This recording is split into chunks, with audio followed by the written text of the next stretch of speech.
In 2026, this is the optimal way to play professional Fortnite.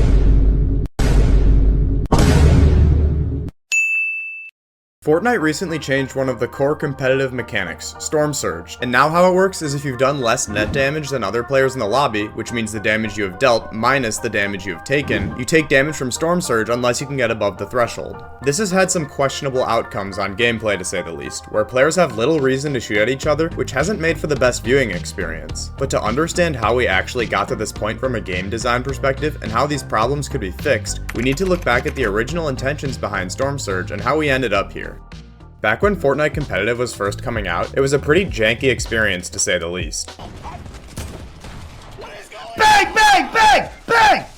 The servers were clearly not meant to handle almost 100 players surviving towards the end of the game, especially because at the start of Fortnite Competitive, you could carry 3,000 materials and there weren't any moving zones. So to combat these horribly laggy mid-games and endgames, in Chapter 1 Season 6, Fortnite introduced Storm Surge, where you had to deal more damage than a certain number of players for each zone if you didn't want to take damage from Storm Surge, which would eventually kill you. For example, when it came out, you needed to be in the top 60 players of damage dealt after the first zone and not take Storm Surge damage, or in the top 44 players in the second zone, and so on. The number of players for each Surge threshold was adjusted over time, but until Chapter 7, the general principle of the Storm Surge mechanic stayed the same. Deal more damage than a certain number of players to remain above the surge threshold for mid-game zones. While the original intention was largely to address server lag, there was a very positive side effect of Storm Surge that made these super stacked finals games more exciting. It incentivized fighting in a game where playing extremely passively for placement points was largely the dominant strategy. Mid-games in Fortnite have traditionally been the boring part, but Storm Surge made it so you actually had to damage players to not die. Because of this, good fighters were rewarded as they could deal hundreds of damage in mid-game fights, potentially get kills from more loot and points, and be good on Surge for the rest of the game from fighting. Obviously, the dominant strategy was to tag other teams from a distance for Storm Surge damage, since fighting can be very high risk, but this isn't quite as exciting from a spectator's perspective. Having an incentive for players to fight made for a much more exciting mid-game, and this peaked during Chapter 5 where the long-range guns were bullet drop, which nerfed long-range trading and buffed close-range fighting as a strategy due to how much more difficult it was to hit long-range tags. There was a massive downside to the Storm Surge mechanic though that would get worse and worse over time, which is that teams would collude in order to damage each other so they could get more surge damage.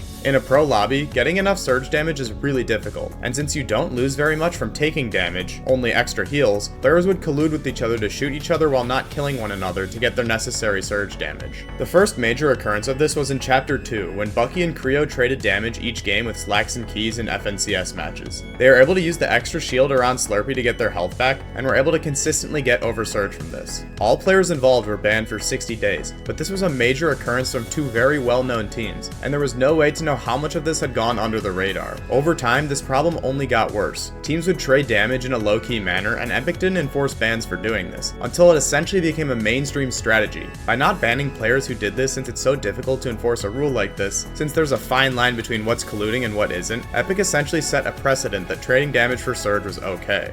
In Chapter 6 Season 2, we really started to see this in its worst form. In Chapter 6 Season 1, Peterbot, Cold Ritual, and Vico Veno Flixie were considered the two best fighting teams, and largely their mid-game surge strategy consisted of pushing other teams and fighting for surge damage. They placed second and first in the first FNCS Major that year, respectively. By Chapter 6 Season 2 though, this was not even a viable strategy. Going into Major 2, we saw Peterbot, Cold, and Ritual, believed to be the best fighting team in the world, build these weird surge towers toward other POIs. Teams were blatantly building these long towers so that other POIs would be in their render distance, and then shooting each other and popping extra heals to deal as much damage as possible. The players were pretty blatantly colluding since all players were in these positions in each match in a set lobby finals. And they wouldn't even shoot out each other's towers, and if a player got a knock, they wouldn't even attempt to get the full kill. Obviously, this was not only boring to watch, but it just felt wrong since players were downright colluding. But the thing is, you couldn't really blame them. Since Epic wasn't enforcing any anti-trading rules, you needed to trade to be above Storm Surge. It was just too difficult otherwise. Players who traded dealt so much damage, and if your early game was scuffed or you tried to fight for Surge, it was essentially impossible to deal enough damage to make it through Surge, even if you played risky.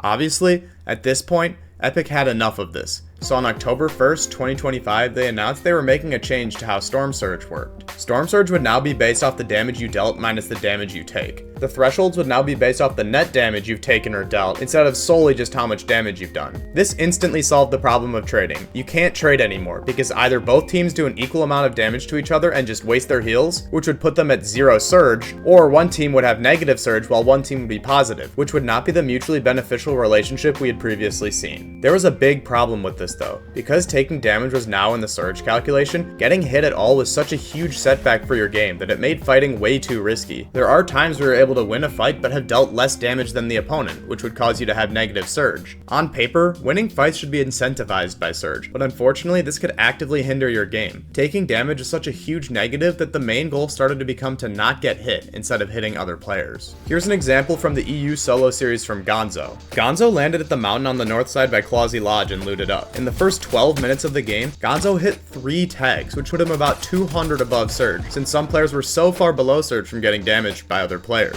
He plays extremely passive for these 10 minutes, and sits in Storm using white heals so he doesn't run into any other players, and multiple times he has an opportunity to shoot and doesn't take it due to the risk of being tagged by other players for surge. Gonzo did make a nice lurk play 12 minutes into the game in Storm to get a kill, but he went on to win this game and was not tagged by surge once despite playing extremely passive for the first 12 minutes of the game. This is not meant to discredit Gonzo. He played the meta very well, and this was the dominant strategy, but it's just not an interesting spectator experience in the mid game where the first 12 minutes of the game, he and most other players don't interact with anyone. There is just no reason to go and fight players currently, since taking damage in the fight or getting third party destroys your game due to surge.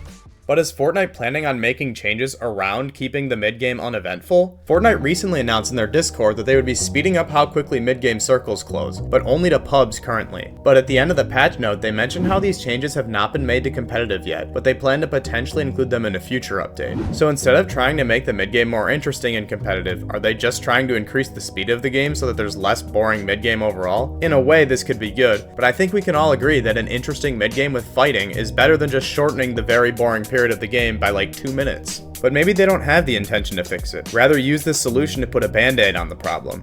Well, I have a big solution, and a couple smaller solutions too, which I think will address many of the problems we currently have with Storm Surge. I know everyone and their mother has a solution for how Surge should work, but just hear me out on this. To start, my big solution is what I want to call Surge Points. So how this works is that it's very similar to how the new Surge works currently, with the damage given minus damage taken with 2 main changes. First, there will now be a 1.25 times multiplier for dealing damage, and there will be no multiplier for taking damage. Also, upon getting a kill, you gain 300 Surge points for this elimination. This sounds nice, but how would it actually play out in a match? So, let's say you get a kill where you deal 300 damage and take 350 damage from third partiers and the opponent. In the old Surge, you would be 300 above for dealing 300 damage. In the new Surge, you would be 50 below Surge, as it's 300 damage dealt minus 350 damage taken. And with Surge points, you would have dealt 375 damage from the multiplier minus the 350 from the damage you take, putting you at positive 25, and then gain another 300 damage for getting the kill, totaling you at 325 Surge points. As you can see, this greatly incentivizes getting kills, but let's go over another scenario to see how it addresses trading. So, let's say that a player deals 700 damage and takes 700 damage from trading. This isn't an issue with the new Surge, but in the old Surge, this would put you 700 above. With Surge points though, the multiplier would put you at 875 damage from Surge minus the 700 damage you took, putting you at positive 175. Well, if a player wins a fight, even if they take damage like in the last example, they're pretty much guaranteed to be higher Surge with the 300 per elimination, which is what we want to incentivize generally. The penalty for taking damage for Surge trading is still so high that any teams who are good fighters would easily be able to outpace traders, and any teams that come up with an actual Surge plan would still be able to outdamage trading. You also wouldn't be incentivized to sit around and do nothing, since you would likely be below in that case due to the elimination points and damage multiplier. You might also be wondering why I changed the name to Surge Points, and this is because I think it's a much more intuitive lens to view it through for casuals who don't exactly know what Surge is, especially if it's slightly more complicated, and having points you can earn from incentives is a little more straightforward for new viewers. Another way it addresses trading is that players would often get knocks from trading and not try to get their full kill. Well, giving them elim points and Surge points for getting the full kill would help solve this issue. They could also just do a month-long ban for any pros that still tried to trade under the Surge point meta with trading bases, but that honestly probably wouldn't even be necessary. Other small solutions include adding mid-game objectives such as the OXR bunker or the floating islands, as they were high-risk, high-reward mid-game objectives with really strong loot that set up people to win games. I think that something like the OXR bunkers would be preferable, since being on the island was a little overpowered for whoever got there first to get so many surge tags and stacked lobbies and free height, and this did encourage actually fighting for the bunkers a little bit more in these set lobbies. One other good change they could make to incentivize fighting would be to add some sort of weapon progression system similar to the Morphite weapons in Reload, where you can upgrade weapons the more damage you deal with them. I think adding the Morphite weapons, or making all weapons have the Morphite feature, or maybe some sort of currency that you earn over time that allows you to upgrade your weapons of choice, would be a great incentive to fight in the mid game to set yourself up for the end game. They could also make it so that the surge point currency would allow you to buy heals from wherever you are, kind of similar to the pizza party perk in chapter 4. One other change that they will likely never do is make guns bullet drop again, or at least make them bullet drop in competitive. It is so much harder to hit long range tags with bullet drop guns, and makes mid-game fighting a much stronger strategy for Surge, but it's pretty likely that Epic wouldn't do something like this even if it would largely contribute to solving the problem. The new Surge does solve the problem where teams were downright colluding, but it has made for some boring gameplay to say the least. I think the Surge point solution is a way that Epic could address all of the previous issues with Storm Surge while not making it too convoluted for casual spectators or newer players. Let me know what you think of this solution in the comments below, and if you're interested in how Peterbot and Poyo dominated their EWC heat, click the video on screen.